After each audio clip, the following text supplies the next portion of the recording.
Hi there, everybody. Welcome to episode 280 of The Art of Procurement with me, Philip Eidson. Well, today's pod, it's always one of the highlights of the calendar year for me.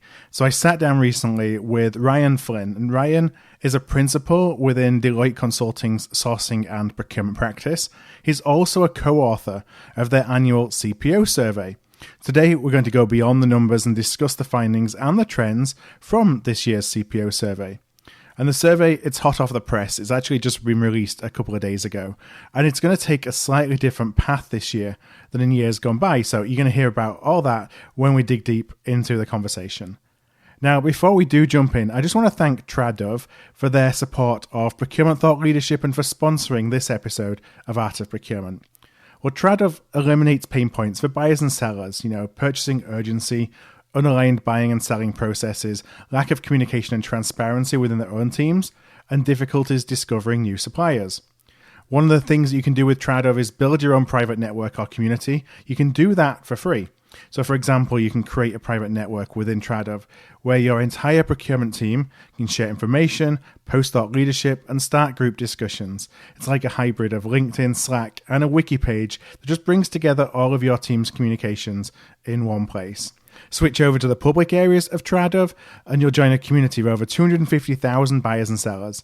So as a buyer, you can post your supply needs and Tradove will notify the best suited sellers worldwide. This gives buyers an opportunity to find new suppliers, receive multiple proposals, and become better informed on the market dynamics of the product or the service that they're buying. And finally, buyers and sellers can then have the opportunity to transact via Tradove's B2B blockchain solution. Well, to join Tradove for free, whether to create a private network for you and your team, or to discover new suppliers for your next sourcing event, go to artofprocurement.com/Tradove. That's TRADOVE. That's artofprocurement.com/Tradove. Okay then, well, let's go without further ado into the podcast today. And the first question that I ask Ryan, as I often do ask my guests, is, did procurement find you or did you find procurement? I would say that procurement kind of found me. Mm-hmm. I started in the field after I graduated from business school and joined a strategy and operations consulting firm. And I was working, I'd gone to business school in Michigan and was working outside of Detroit. Mm-hmm. And not surprisingly, a lot of their clients were in the automotive industry. Yep. And as you know, automotive industry was one of the pioneers in procurement and very much focused on procurement. So I just started doing some work in that space and really just kind of fell in love with it and never looked back. So it's to a large extent really the only kind of work that I've done since I've been in consulting. Yeah. And I really enjoy doing it because it's one of those things that I feel like it gives me visibility into almost every part of an organization. And I find that really interesting. Yeah, it's interesting that you say. So I started in the automotive business as well. And that's where I got hooked. I had no clue what procurement was. And all of a sudden, you're buying direct materials. I was with an organization called Visteon. We were part of Ford Motor Company at the time. And it kind of opened my eyes to lots of different things and I got the bug. And, there's one of the things about automotive. I felt when I was in it, this was probably 20 years ago and we were just getting started with category strategies. You didn't necessarily realize at the time how advanced that was until you leave the industry. Yeah. And then even today, you look back and some of the principles we talk about are things that were really pioneered 20, 25 years ago that a lot of organizations who aren't in the manufacturing space are still kind of catching up with today.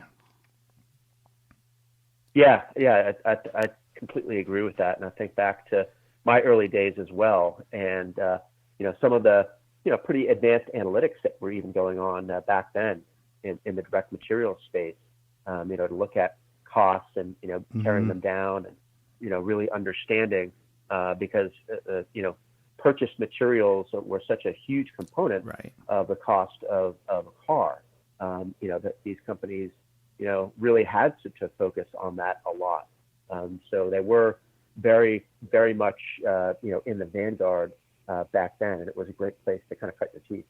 Yeah. Now, I want to come to today and talk a little bit about this year's 2019 CPO survey, the Deloitte CPO survey. And longtime listeners will know, that it's a survey that I always eagerly anticipate, and I have done since back in the day when I was on the practitioner side. So, I'm really thankful that we have the opportunity to dig a little bit into it. One of the things that stood out to me, it's a little bit different this year than in previous years. And I think that's this focus on the idea of complexity and the importance of complexity to procurement leaders. And I just wonder if you could kind of explain and explore a little bit about that idea of complexity and how it became so prominent in this year's report. Yeah, so you're right that this year's report is a bit of a departure from how we had traditionally run the CPO survey. And we felt like we wanted to try to give it a bit more of an edge this year, make it a bit more, topical with everything going on. So, we really started with complexity as kind of a hypothesis, given, everything that's in the news and been going on in a business sense around, trade wars, tariffs, climate change, all of that. So, we obviously talked to a lot of different CPOs and other executives on a regular basis, and we heard them talking a lot about these challenges and the newer ones that have emerged that I just mentioned. So, when we thought about it and thought about how, kind of thrown on top of the typical complexities that we've seen CPOs struggling with throughout the survey, things like how to build strong relationships internally, how to build the right teams to be able to execute on their strategies in a very difficult, talent market. And all of those even kind of amplified and mitigated at the same time by digital disruption. It just seemed like the right topic to frame the survey this time around. Now, when you're looking into complexity, one of the things that you talk about, and I'd like if you could just kind of define this, is the difference between good complexity and bad complexity. That complexity doesn't necessarily need to be a negative. Yeah, and I thought that was an interesting way to look at this. The bad side of complexity, I would say that's pretty straightforward, and that's the kind of headwinds that CPOs are facing every day, both externally, things like tariffs, as mentioned, potential supply chain disruptions, regulatory challenges that are changing. We've got the new California privacy law coming up, and I know that's going to be kind of a big deal for organizations and procurement organizations to deal with, and then internal complexity. So things that, as mentioned, have been there. Convincing the business to let procurement source a sensitive category and get their foot in the door, trying to find the right talent for their team, dealing with, in a lot of cases, old, disparate technology systems, poor data. These are things that have come up in past surveys that CPOs deal with on a regular basis. I would certainly say that bad complexity, has increased over the past couple of years, and it's made the CPO's job a lot more challenging. And as I said, there are these emerging areas that they're having to deal with that are making life even more difficult and creating a fair amount of uncertainty. The good complexity is a little bit more nuanced, and that's really a case, I would say, of procurement being a victim of their own success in some ways. So we've talked about for years, how procurement can get a bigger seat at the table or a better seat at the table and be more involved in other areas of organizations to be able to generate value. Because I think those of us who have worked in the industry for a long time, have seen what procurement organizations and CPOs can do, given the right mandate. So as procurement organizations have expanded their influence, getting involved in managing spend across the organization into different categories, delivering more savings and value, taking on more responsibility in areas like product innovation, mergers and acquisitions, risk management. Their jobs have naturally become more difficult as they balance that traditional role of delivering cost savings to the organization with some of these newer responsibilities. So I would call good complexity a little bit of a be careful what you ask for, you might get it. Yep. Because it's something that we've all been advocating for Right. For a long time, and we're starting to see the fruits of that. But it's certainly making the job of the procurement leader, the CPO, more challenging. They're juggling more and more, and their teams are juggling more and more because of this good complexity. If you look at kind of the digital part of things, I think that's really interesting as well, because that has some of the qualities of both the good and the bad complexity. So on the good side, it certainly has the potential to be one of the keys, as we say in the survey, to successfully managing overall complexity. But a lot of companies are struggling with it, and it does bring some real challenges to the CPO. Things like increased cyber threats from greater connectivity, for example, or impact on operating models. To be able to take advantage of analytics and the ability of digital to drive efficiencies. Now, I feel like all these present a really good opportunity for procurement to, bring more value to the organization. Like you said, it's something we've been asking. Well, I say asking for. We've been feeling like, we're looking to our organizations to place a greater value on the things we do, and there's a lot to unpack there that I don't want to go into, particularly because I think it's really contingent upon us to be able to provide that value proposition. And which I guess comes to the question I have is, while these opportunities exist for the CPO because of this complexity, how incumbent is it upon us to really still sell the art of the possible to our executive team, that these are challenges that we can help an organization actually overcome, as opposed to they coming and falling in our lap? Yeah, I think there's always going to be a need for procurement to kind of self-promote. And just from my experience, having worked with a lot of different procurement organizations and procurement leaders, I wouldn't say that always comes very naturally to procurement leaders. But it's really important because that's how you get the word out about the good that you're doing.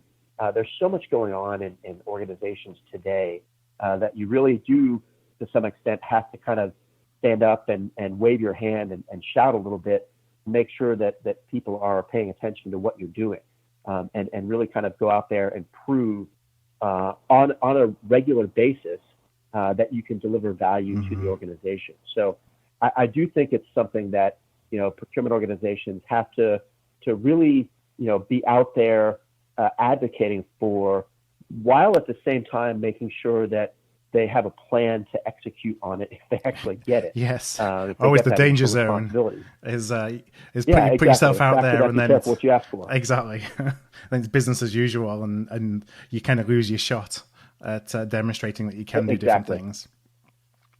And I feel that oftentimes it's our executives, they're not necessarily deliberately going out to circumvent procurement, which sometimes it feels like that. When you're at the operational level, they just don't understand what we can do. And so that's where I see it's a lot on us, is really to start educating that procurement functionally has the ability to help solve some of these challenges, and these are the ways that we can do it, as opposed to looking at it as if, well, the folks in the business don't really care about what we do, they just think that we save money, or that's our reason for being. Yeah, and I think given the way that organizations operate these days, I mean, every function seems to be being asked do more with less. So I think there's a real natural angle there for procurement to be able to come in and say, hey, let me partner with you and help you to be able to do that. To be able to stretch your budget further by reducing some of your costs, and in a way that's not going to disrupt what you're doing. It's actually going to help what you're doing, and going to promote what you're trying to do within your function as a marketer or an IT professional. I think that's a great message to be bringing to your business partners these days, because everybody is really kind of under the gun in terms of budgets, and it seems like that's the way of the world these days. Now, one of the things that stood out to me, and you talked a little bit and touched on it about tariffs, there was I know recession and preparing for recession was one of the things that came out in the survey, and it all relates really to this idea of risk management and mitigation. One of those areas where we've talked about, again, for a long time as being a key opportunity for procurement teams to bring value is around the management and mitigation of risk. Do you feel that that's actually coming to a head now, that there is an increased requirement on procurement to really start looking more holistically about risk management? Yeah, I think so, and in a couple of areas. There's certainly the kind of operational risk challenge that a lot of procurement organizations have been dealing with, and as companies have continued to rely on their supply base and their ecosystem partners for to do more and more, that needs to be managed, and so, that's a natural place for procurement to be able to step in and help put in place plans for being able to manage any sort of disruption of supply, and really get ahead of that as well. Really understand where that risk is, get that visibility into the supply chain, not just with your tier one suppliers, but understanding down to those lower tiers of suppliers, where are the failure nodes in your supply chain? What do you need to be worried about? And really putting, proactive plans in place and getting that sort of visibility into where those risks might come from, and thinking through strategically then, well, what does that mean for me? And if I have this risk and I think that it's a fairly high likelihood of occurring, then what sort of contingency plans do I need to put in place? Do I need to have a, alternative supplier at the ready, or do I even need to, multi-source some of my supply, just so I understand that if something happens, maybe it's a little bit more of a cost, but it's going to protect me if something should happen. And then, I would say the other area is, in these kind of regulatory risk areas, and there's a lot of these risk areas that, cross different parts of organizations. And what I've seen, I would say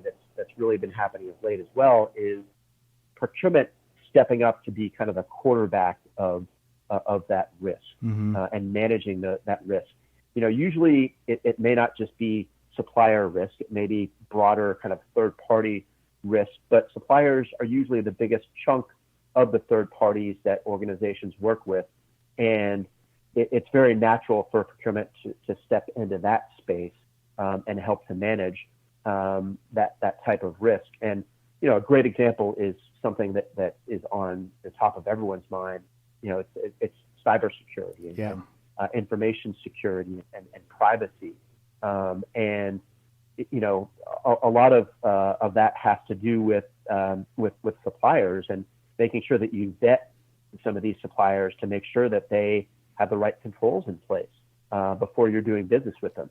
And, a lot of this goes back to digital as well, because so many parts of the organization are trying to, leverage suppliers and maybe new suppliers that can do really great things, but, might want access to some of your company data to do some of that. So it's really important to have someone kind of standing in the center of that, like procurement, to help drive that and work across different functions to make that more effective. So in the organizations that you have seen where procurement has taken that leading role and has proactively taken the role to kind of quarterback risk, and specifically when you're thinking about some of the risk elements you talked about, like cybersecurity, how have they been able to position themselves into that role? Is it because there's a vacuum to be filled, or because they've been able to pitch, this is the reason why procurement is the right spot for it? It's probably a little bit of both. But I think that a lot of times it's a vacuum, and there's a need for someone to be able to help drive it from the center, because what I'm seeing a lot of times is that organizations are starting to realize that we don't want to treat these different types of risks as one-offs necessarily. We want to be able to get a broad relationship view of both performance and risk within our supply base. And we don't want to have all these different parts of the organization, pinging our suppliers at different times, maybe collecting some of the same information for different types of risks. We want to be able to do this in an efficient way. And really it gets back to being able to serve the business more effectively and at a greater speed. To be able to turn around some of these assessments of risk when the business wants to engage with a new supplier. Yeah. So I think that's a big part of it, is to say, hey, how can we do this both more efficiently and more effectively in a way that will, let us get on top of the risk and serve the business and allow them to, respond to what's going on more quickly and innovate more quickly using the supply base. Mm-hmm. Now, in the report, we talk a little bit there about those companies who are being very successful and what they're doing to position themselves from a risk management perspective. When we look broader, you talk about this notion of complexity masters, those that are really firing on all cylinders, and the impact that they're making for their organization. I wonder if you could just talk a little bit about, what's the source of the master's advantage? What's making those stand out? What are they doing that's making them stand out? Yeah, so I think there's a couple of things that, when we look at what the complexity masters do well, that make them stand out versus the peers that we saw in the survey. I think that certainly, the level of influence that they have, on their spend, is one area that's really important. That we talked about the need to, be able to influence more spend, and not just from a sourcing perspective, but, create value for the organization in other ways as well. Not just savings, but also, helping with new product development, helping with organic growth, with M&A, with risk management.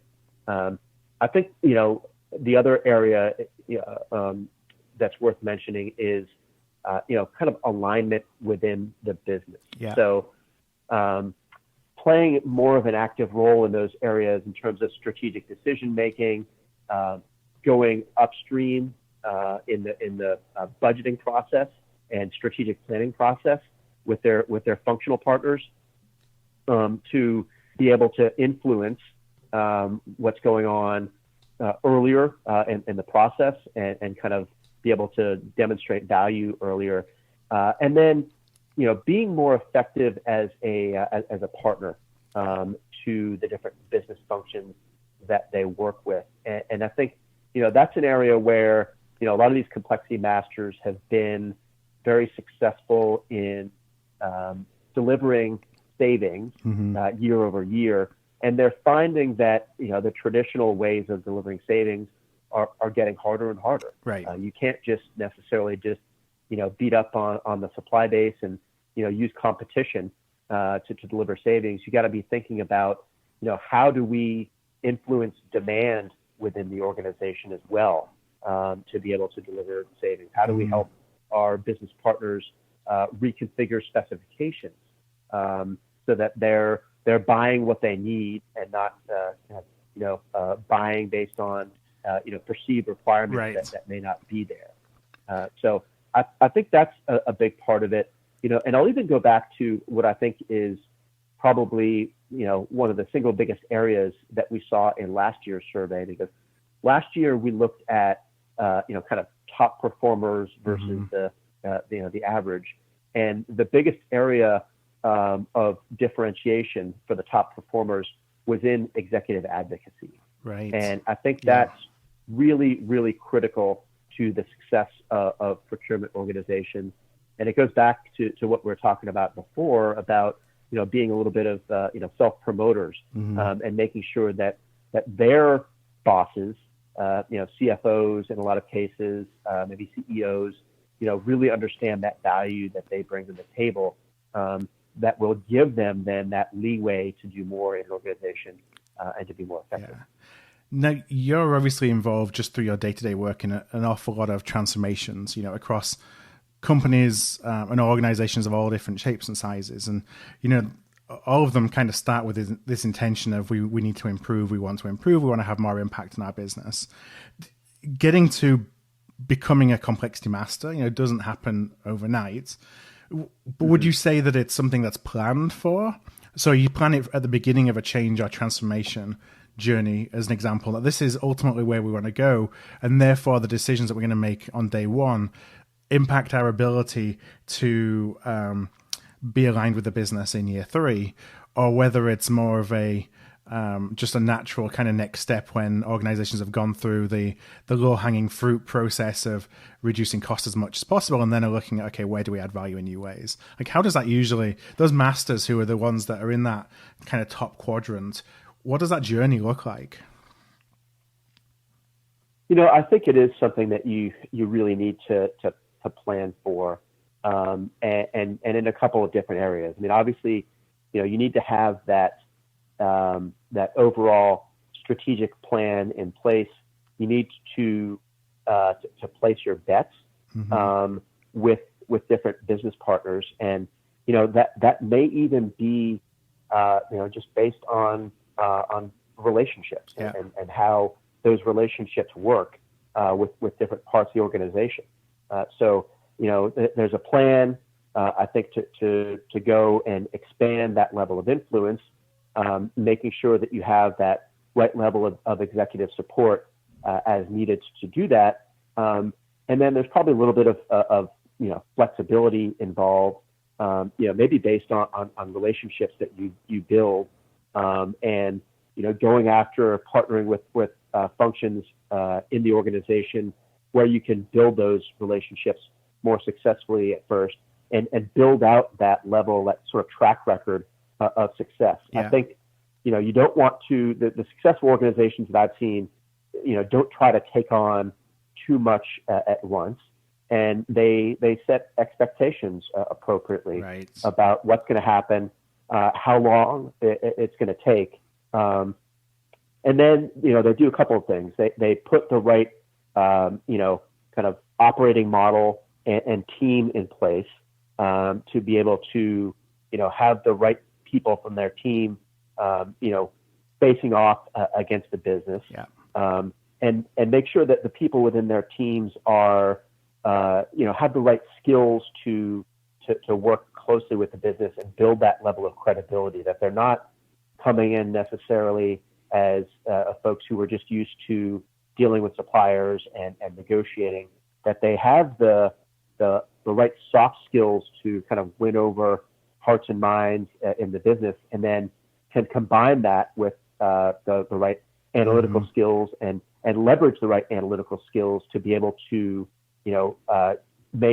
help their partners make data-driven decisions moving forward. And I think that, the last piece is really on the digital side, and, being able to take that digital complexity and bend it towards your favor, in terms of trying to, get rid of noise on the transactional side, so that, your people can really focus on being good business partners and being effective business partners.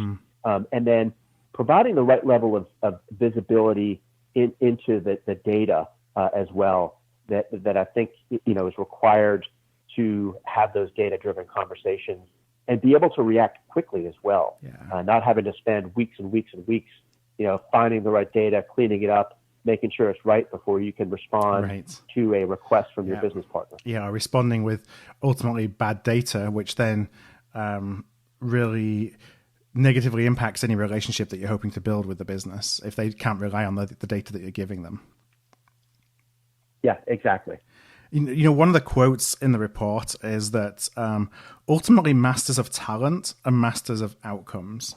So I'd love to talk a little bit, get your perspective. And I see when I talk about talent, I don't necessarily mean just how do we train our people. It's a bigger picture of how do we access the talent that we need to be successful? How do we provide the tools, the technology, the platform, whatever it is to enable them to do their job? What are some of the things that you see the masters doing that really enables them to take advantage of the talent pool, however they bring that talent in that's at their disposal? Yeah, and I think you hit the nail on the head there with the looking at this more broadly, because I think that's what they're doing. They're not just thinking about how do I bring people in, how do I train them, et cetera. They're thinking about it from the lens of the strategies that they're trying to put in place, and then what do they need to do to execute on those strategies.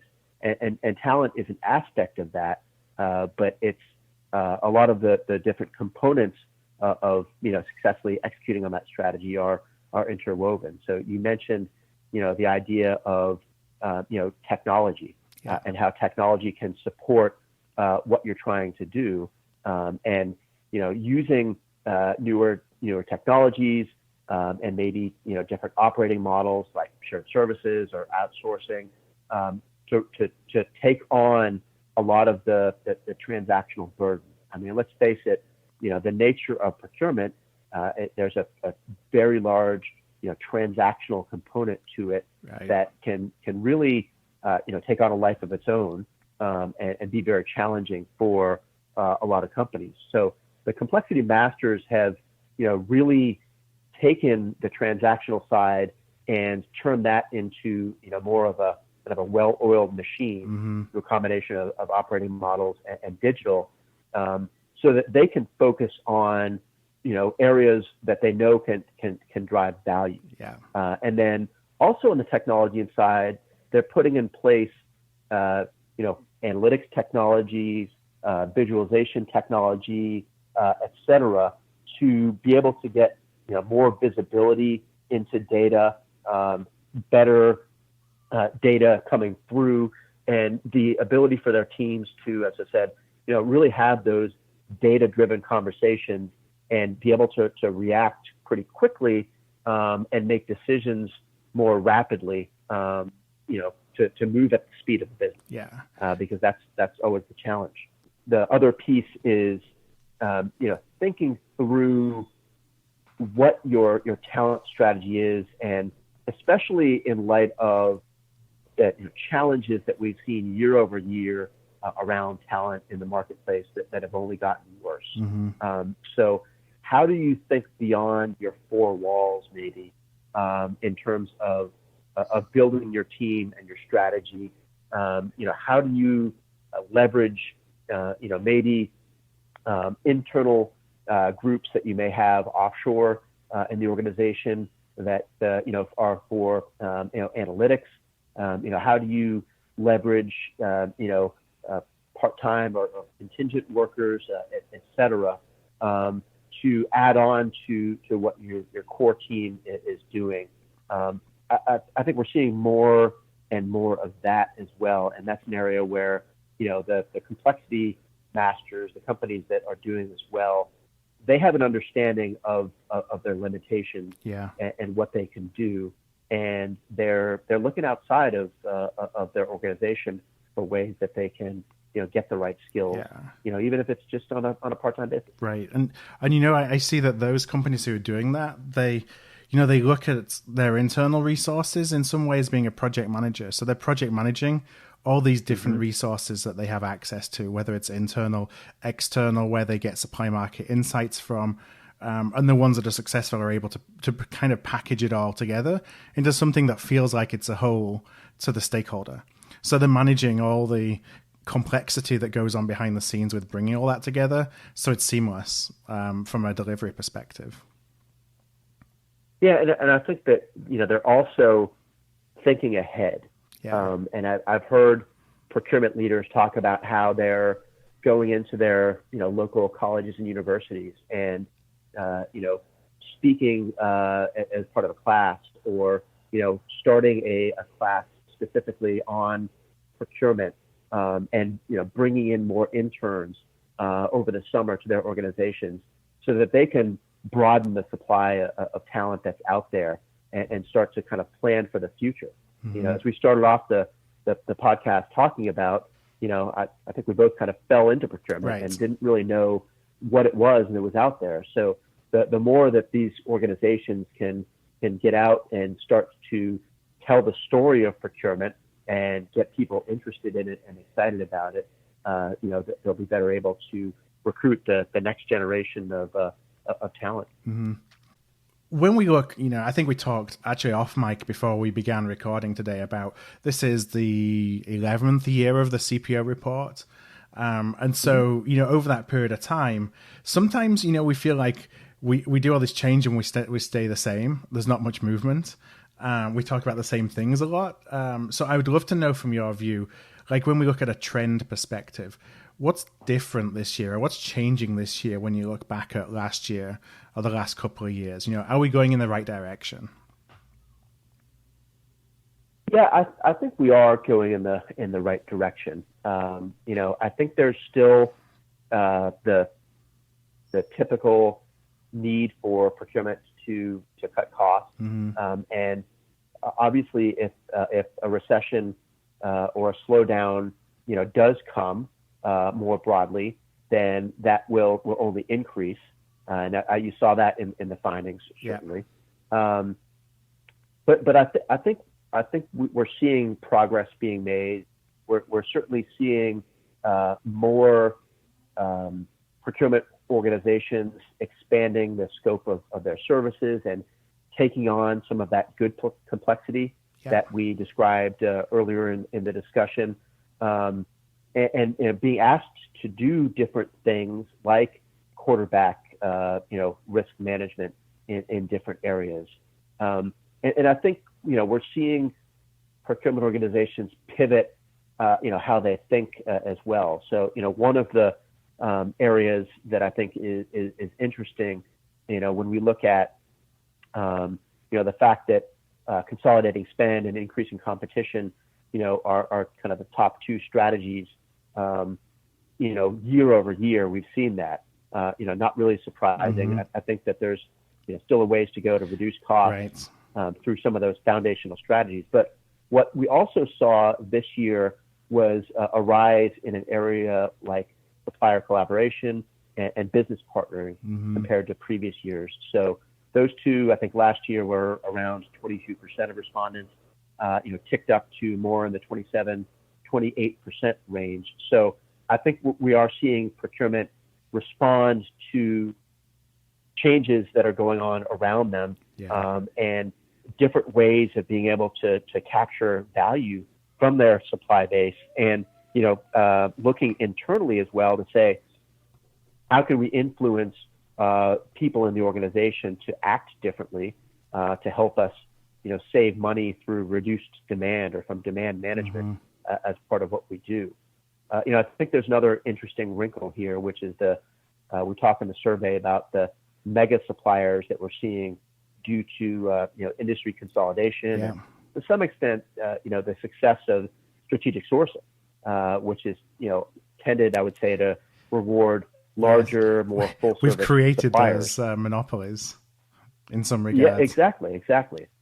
And that, you're starting to see that impact on procurement. So you're seeing, I would say, what we're seeing in the marketplace, and I think it's reflected in the survey, is more and more interest on supplier collaboration.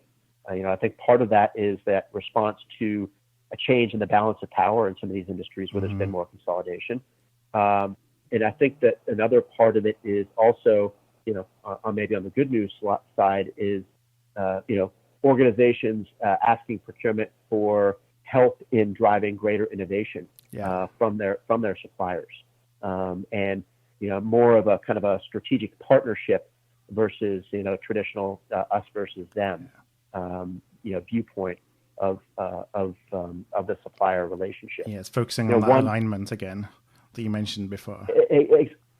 Exactly. And I think one interesting thing, just an anecdote about different uses of some of these big suppliers, is that I was talking to a colleague from a Canadian practice, who was mentioning that he was doing a sourcing event, and their client had a lot of very far-flung locations throughout their country.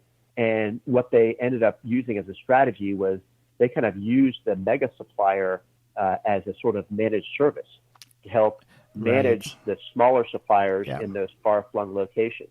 So I thought that was really interesting as a way to, take maybe where there wasn't that type of model in that particular category or industry and apply it as a way to maybe rely on a big supplier in more of a partnership way that, could be a win-win for both. Right. As you start to look at, working with those kind of partners, I've started to see that as well in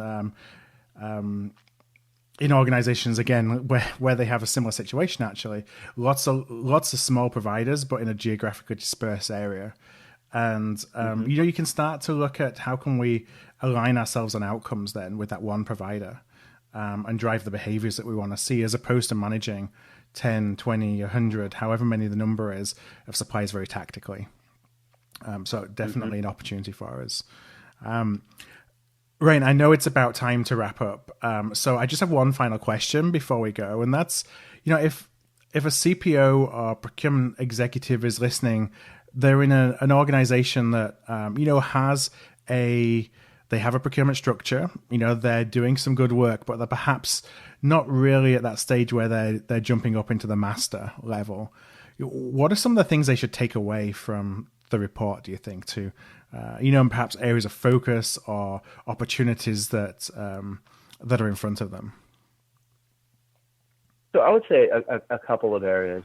And I think one is, being very, very deliberate about your plan for expanding your influence and delivering value within the organization, and balancing that with, making that plan kind of realistic so that you can be successful, because it's very challenging to get people's attention in today's organization. I mean, every organization that we work with, almost everyone is going through a tremendous amount of change, a lot of transformations going on. So it's hard to get people's attention in that type of situation. So you have to be deliberate, you have to have the right message, and you have to be able to deliver pretty quickly. To be able to do that, you really need to have that level of visibility into the data, into the analytics, to be able to drive that value. And even, as we talked about, have those conversations up front, bringing that data to those conversations so that you can show where those opportunities are, and have a conversation with the business partner about, how you can then execute on those opportunities. But I think that's a big part of it as well. And then I think, really learning to embrace digital, and figuring out a way to make it stick as well is really important. Because there's one side of it that is having that very good strategy around going digital, and being able to take advantage of these different technologies. And there's another part of it that I think is once you've done that, being more effective at driving adoption with those new technologies. And that was certainly an area where we saw that the masters were more likely to have those digital strategies aligned, more likely to be kind of collaborating with IT on that, and then we're more effective at driving adoption to some of these new technologies, so that that investment that you're making, you're getting that return because people are using the technologies that you put out there to be able to execute on your strategy. Yeah, so important to invest in change management and to make change management a big piece of anything that you're doing for exactly those reasons. How many times do you see investments in technology that then go sitting idle because they weren't rolled out correctly, or people didn't understand, or they didn't have the right features, all those things, because you didn't bring the organization along with you on that change journey? Yeah, it's not usually the technology that fails. Right. It's usually the adoption that fails because you're not taking a deliberate approach to changing behaviors. Right. Well, Ryan, I just want to thank you so much for joining me and for sharing some of the insights from the survey with Art of Procurement listeners. For anybody who's listening that would like to go and download a copy of the Deloitte 2019 CPO survey, I would highly recommend that you do get a hand on the report. You can actually do that. There'll be a link on the show notes episode of today's podcast, and that's going to be at artofprocurement.com, episode 280. That's 280. That's artofprocurement.com /episode 280. So, Ryan, just one last time, I want to thank you so much for joining us and for all your insights today. Yeah, thank you, Philip. I really enjoyed the conversation. Thank you. Hi there. I want to thank you for tuning in to today's podcast. You can check out all of our back catalogue at artofprocurement.com/podcast, where you can also subscribe to our newsletter to make sure that you never miss an episode. And if you found value in today's show, I'd love if you would tell a peer, or perhaps go and rate and review by going to artofprocurement.com/review. Word of mouth really is the best way to help the podcast grow, and if you're able to do either one of those things, I would truly appreciate it.